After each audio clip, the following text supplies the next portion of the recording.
آپ کا کوئی حق نہیں ہے کہ آپ کسی چیز پر کامنٹ کریں. آپ جج فیصلہ کرتا ہے. جج تبصرے نہیں کرتا, جج تقریر نہیں کرتا, لیکن آپ تبصرے بھی کرتے ہیں, آپ تقریر بھی کرتے ہیں اور اسے لائیو ٹیلی کاسٹ بھی کرتے ہیں. کیونکہ ان کے منصوبے میں تھا کیا کہ جناب حکومت چیف جسٹس کو اپوائنٹ کرے گی اور 3 نام آئیں گے, اس میں سے ایک وزیر اعظم فائنل کر کے تو اس کا ٹینیور جو ہے وہ 3 سال کا کر دیا جائے.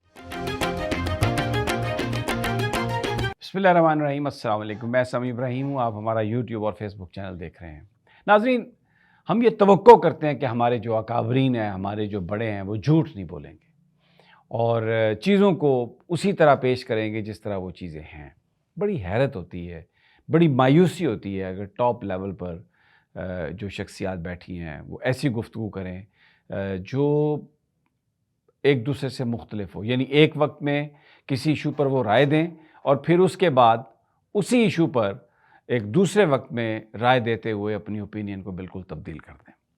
آج میں آپ کو دکھاؤں گا تضادات. قاضی فائز عیسیٰ صاحب, چیف جسٹس آف پاکستان, انصاف کی کرسی پر بیٹھے ہیں اور یہ جو کرسی ہے یہ بنیادی طور پر کرسی عدل, روز محشر میرے اللہ اس پر بیٹھیں گے. تو اس دنیا میں جو جج ہے وہ بیسیکلی اس کرسی پہ بیٹھتا ہے یوم محشر جس پہ میرے اللہ نے بیٹھنا ہے.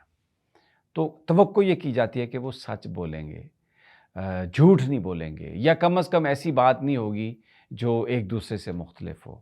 میں قاضی فائز عیسیٰ صاحب کا جنرل فیض حمید کے حوالے سے ان کی جو اوپینین ہے, اور میں خاص طور پر ذکر کر رہا ہوں یہ فیض آباد دھرنا عمل درآمد کیس, اس کا جو فیصلہ تھا جس کے لیے کمیشن بنایا گیا تھا. 2-3 چیزیں تو اس میں بالکل واضح ہیں. ایک تو قاضی صاحب کو اب وہ چیف جسٹس ہیں, انہوں نے خود کمیشن بنایا اور یعنی حکومت نے بنایا, انہوں نے اوکے کیا. اس کی جو کمپوزیشن ہے, جو لوگ اس میں ہیں, اس پر کسی پر اعتراض نہیں کیا, ان کو ٹائم بھی دیا. اب رپورٹ جو آئی ہے وہ رپورٹ قاضی صاحب کی مرضی کی نہیں ہے, ان کی منشا کی نہیں ہے. تو جو انداز تکلم, جو انداز گفتگو انہوں نے اپنایا عدالت میں آج, بہت ہی وہ میں ایز اے مطلب میں سمجھتا ہوں کہ میرے لیے وہ بہت دیکھنا وہ بہت شرمناک تھا. وہ ایسی گفتگو انہوں نے کی. میں آپ کو ابھی کلپ پورا سناؤں گا لوگوں کے بارے میں, جو لوگ یہ کر رہے تھے ان کے بارے میں, اور باعث ابھی پنجاب کی جو حکومت ہے اس کے بارے میں کچھ آ جائے تو وہ کچھ اور ان کا اوپینین ہے. دوسرے صوبوں کے بارے میں جو مرضی کہتے رہیں, جس طریقے سے انہوں نے ڈیفینڈ کرنے کی کوشش کی اور جہاں جہاں انہیں محسوس ہوا کہ کمیشن کی رپورٹ ان کی مرضی کے مطابق نہیں ہے, وہاں پر تبصرے پوری رپورٹ پڑھا کے کیا یہ چیف جسٹس کا شیوا ہے, کیا یہ ان کے منصب کو زیب دیتا ہے. آپ نے ایک کمیشن بنایا, اس نے ایک رپورٹ بنائی, وہ رپورٹ آپ کو پسند ہے یا نہیں ہے, وہ رپورٹ تو موجود ہے. تو آپ اس رپورٹ کو کیا آپ اس کا پوسٹ مارٹم کر رہے ہیں بیٹھ کے اس طرح اٹارنی جنرل کے ساتھ. آپ کو اگر وہ آپ کو پسند نہیں ہے, اگر وہ آپ کی مرضی کی نہیں ہے, تو اس کا مطلب یہ ہے کہ آپ لوگوں کے ٹھٹھے لگائیں, لوگوں کا مذاق اڑائیں, آپ لوگوں سے بات کریں کہ یہ کرنا چاہتا ہے, یہ وہ کرنا چاہتا ہے. آپ یہ جو بات کر رہے ہیں اس طریقے کسی دوسرے کی عزت کو میں سمجھتا ہوں آپ اچھال رہے ہیں. میں جو آپ کا کنڈکٹ ہے اس پر بات کر رہا ہوں, جو آپ نے بات کی ہے, جس طریقے آپ کا کوئی حق نہیں ہے کہ آپ کسی چیز پر کامنٹ کریں. آپ جج فیصلہ کرتا ہے, جج تبصرے نہیں کرتا, جج تقریر نہیں کرتا, لیکن آپ تبصرے بھی کرتے ہیں, آپ تقریر بھی کرتے ہیں اور اسے لائیو ٹیلی کاسٹ بھی کرتے ہیں. میں آپ کو 2 ویڈیو کلپ سنواتا ہوں, آپ دیکھ لیں. آج انہوں نے یہ کہا, لائیو ہیئرنگ میں سب نے سنا, کہ میں نے جنرل فیض کا نام کہیں نہیں لکھا اور میں نے کہیں اس کا ذکر نہیں کیا. سن لیجئے. میں نے ان کا کوئی نام کئی دفعہ پڑھا ہے, لگتا ہے بس ان کا ایک ہی مینڈیٹ تھا کہ ان کو ایگزونریٹ کرنا ہے. ہم نے تو کہیں لکھا ہی نہیں تھا جنرل فیض کا نام پورے ججمنٹ میں, مجھے یاد نہیں آتا کہ میں نے لکھا تھا. سنا آپ نے, بالکل وہ کلیئرلی کہہ رہے ہیں. اب میں آپ کو پچھلا کلپ ان کا سنوا دیتا ہوں ایک, اب وہ سن لیں اس میں وہ کیا کہہ رہے ہیں جنرل فیض کے بارے میں. آپ کو, ہمیں دنیا کو نہیں پتا تھا پاکستان کو چلا کون رہا تھا اس وقت, مگر آپ لوگوں نے ان کو بچانا تھا یا نہیں بچانا تھا. میں خود یہ کام نہیں کر سکتا تھا کہ مجھے کمیٹی کمیشن کے پاس بھیجنا چاہیے. اس لیے نہیں کیا کہ کوئی میری ذات پہ نہ انگلی اٹھائے, کیونکہ دیکھیے میں نے لکھ کر کے دیا تھا کہ General Faiz Hamid is behind it. Now I had disqualified myself. That's why I left it to the government. So I did not want to touch upon it. یہ بھی آپ نے سن لیا کہ میں نے اپنے آپ کو ڈسکوالیفائی کر دیا یہ کہہ کر کہ جنرل فیض جو ہیں ہی از بیہائنڈ ایوری تھنگ. اچھا، کیونکہ یہ بات ساری جنرل فیض حمید کے کنٹیکسٹ میں ہو رہی ہے تو میں ایک بات یہاں پر واضح کر دوں. I don't have any love lost for Mr General Faiz Hameed. جب وہ DGISI تھے، وہ DGC تھے، میری ان سے کوئی ایک ملاقات نہیں ہوئی میری ان سے.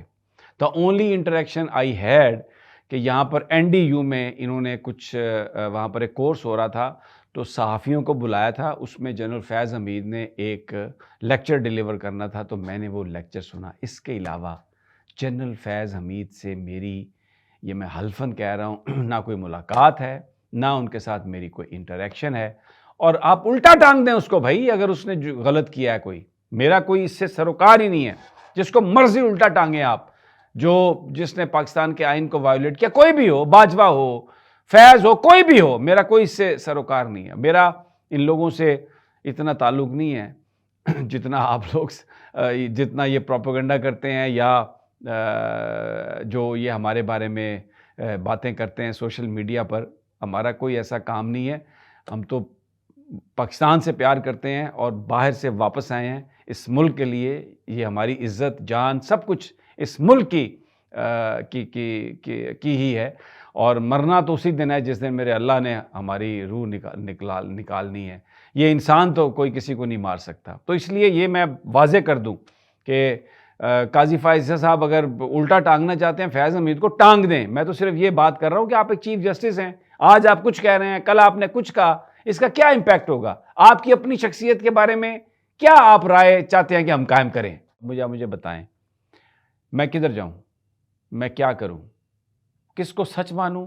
یعنی کون سے وقت آپ نے جو بولا وہ سچ تھا اور کون سے وقت آپ کی جو زبان ہے، میں یہ نہیں پھر بھی کہتا کہ آپ نے جھوٹ بولا، اور میں یہ کہوں گا کہ کون سے وقت میں آپ کی زبان پھسل گئی. یہ جو تضادات اس لیول پر آتے ہیں، ایک کریڈیبلٹی کا ایشو ہے. مجھے بتائیے، یہ ایپیکس کورٹ ہماری، اس کے اندر اس طرح کا رویہ اور اس طرح کا کنڈکٹ جو ہے وہ چل سکتا ہے، وہ چلایا جا سکتا ہے، لیکن چل رہا ہے.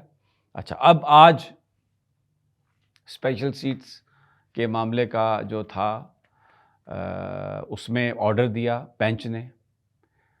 اب وہ جو بینچ ہے جس میں جسٹس منصور شاہ جس کو ہیڈ کر رہے ہیں قاضی، اور وہ اطہر مین اللہ صاحب اور محمد علی مظہر اس کے ممبر ہیں، اس کا فیصلہ وفاقی حکومت کو پسند نہیں آیا.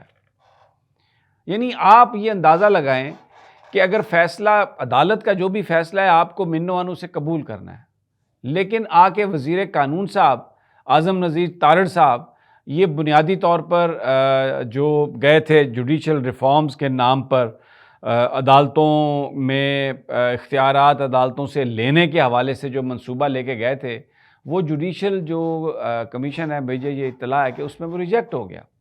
کیونکہ اور اس کی بنیاد پر اب یہ میں آتا ہوں بعد میں، جنہوں نے آج بینچ کے بارے میں جو بات کہی ہے وہ اسپیشل سیٹس والے بینچ کے بارے میں، کیونکہ ان کے منصوبے میں تھا کیا؟ ان کے منصوبے میں تھا کہ جناب حکومت چیف جسٹس کو اپوائنٹ کرے گی اور 3 نام آئیں گے، اس میں سے ایک وزیر اعظم فائنل کر کے تو اس کا ٹینیور جو ہے وہ 3 سال کا کر دیا جائے گا. یعنی عدلیہ مکمل طور پر اپنے قبضے میں آ جائے گی. میاں شہباز شریف کے جو ماضی میں فون کرتے رہے ججز کو کہ یہ فیصلہ کرے پاجی، پھر وہ ایک ان کے احتساب الرحمان تھے، وہ بھی کرتے رہے کہ میاں صاحب جو ہے نا وہ کہتے ہیں کہ فیصلہ اس طرح کا آنا چاہیے. تو عدالتوں کو اپنے قابو میں لانا ان کی پرانی خواہش ہے. کسی حد تک قاضی فائز عیسی صاحب نے وہ پوری کر دی ان کی خواہش. حدیبیہ پیپر مل کا ریفرنس اڑا دیا. میں سامنے کہتا ہوں جو بھی فیصلے آئے اس کے بینیفیشری یہ شریف خاندان تھے. اور آج بھی فیض آباد دھرنا کیس میں جس طرح یہ شہباز شریف کو پروٹیکٹ کر رہے تھے، کوئی یہ جو لو ہے ان کا، یہ کوئی ڈھکا چھپا نہیں ہے، بالکل نظر آ رہا ہے. میں تو اوپنلی کہتا ہوں، میری رائے ہے، میری اوپینین ہے. آئین پاکستان مجھے حق دیتا ہے کہ جب جج صاحب کوئی بات کر لیں، کوئی فیصلہ کر لیں تو اس میں اپنی اوپینین دے سکتا ہوں. میرا مقصد توہین کرنا نہیں ہے، نہ میں کبھی یہ سوچ سکتا ہوں کہ میں اپنی ایپیکس کورٹ کی توہین کروں گا. لیکن جو جج صاحب کہتے ہیں اس پر میں تبصرہ کرتا ہوں. مجھے قول و فعل میں تضاد نظر آیا، پہلے کچھ کہا، آج کچھ کہا. میں نے آپ کو کلپ سنوا دیے. اب یہ جو وفاقی حکومت ہے جو اعظم نذیر تارڑ صاحب نے کہا موضوع ہوتا اگر آج سٹے نہ دیا جاتا، یعنی آج پشاور ہائی کورٹ کا فیصلہ سسپینڈ نہ کیا جاتا، موضوع ہوتا کہ یہ سارا فیصلہ لارجر بینچ ہی کرتا، منشا کیا کہ ہم فٹافٹ آئینی ترمیم کر لیں۔ اب اکثریت ختم ہوگی 2/3، آئین میں ترمیم کرنے کا خواب ہی رہ گیا، آگے الیکشنز ہوں گے اور پھر اس کے بعد ووٹنگ ہوگی، تو یہ تو ووٹ بھی نہیں دے سکتے، یہ جو اب سسپینڈ ہو گئے آج کے فیصلے کے بعد۔ تو یہ اب حکومت بلبلا رہی ہے، جس طرح پہلے 6 ججز کے خط پر جب کمیشن بنا تو اس حکومت نے یہ کہا کہ جی یہ تو مس کنڈکٹ ہے، اور کمیشن فیصلہ کرے گا اس کا کہ یہ مس کنڈکٹ ہے۔ ایک بدنیتی جھلک رہی تھی اس حکومت کے فیصلوں میں، تو آج بھی وہی بدنیتی لے کے اعظم نذیر تارڑ صاحب میڈیا کے سامنے پیش ہوئے تھے۔ لیکن جناب 2/3 ختم، فیض آباد دھرنے میں جو کوگنیٹو ڈسوننس جسے کہتے ہیں، قول و فعل میں تضاد، قول و فعل میں تو نہیں، پہلے کچھ کہا اب کچھ کہا، تو یہ آپ کے سامنے ہے۔ اجازت دیجیے مجھے اگلی ویڈیو تک، اللہ نگہبان۔